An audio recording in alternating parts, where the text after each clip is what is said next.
les hommes derrière le président, en même temps animateurs d'un mouvement, aujourd'hui qualifiés de rebelles, et c'est normal. C'est une déclaration qui suscite la polémique. Le porte-parole des FARDC pour l'opération Ngemba, le capitaine Anthony Mwalushi, a accusé publiquement des proches du président Félix Tshisekedi de soutenir la milice Mobondo, née suite à un conflit foncier entre communautés et aujourd'hui solidement implanté dans l'ouest du pays.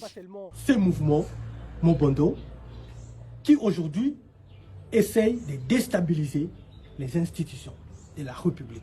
Le danger est que la majorité de gens qui sont derrière Mobondo, je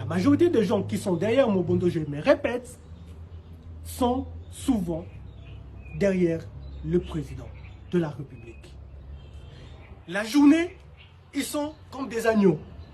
Et la nuit, c'est eux qui commandent les Mobondo.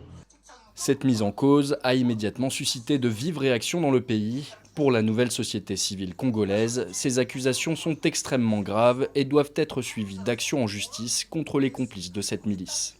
Les hommes derrière le président, en même temps animateurs d'un mouvement, aujourd'hui qualifiés de rebelles, et c'est normal. Comme c'est dit sur la place publique, nous attendons voir le chef de l'État agir et que ces hommes sont déjà connus. En déclarant ainsi, ça suppose que nous avons le nom de ces gens. La nouvelle société civile congolaise attend comment ces gens seront placés devant la justice. Trop, c'est trop.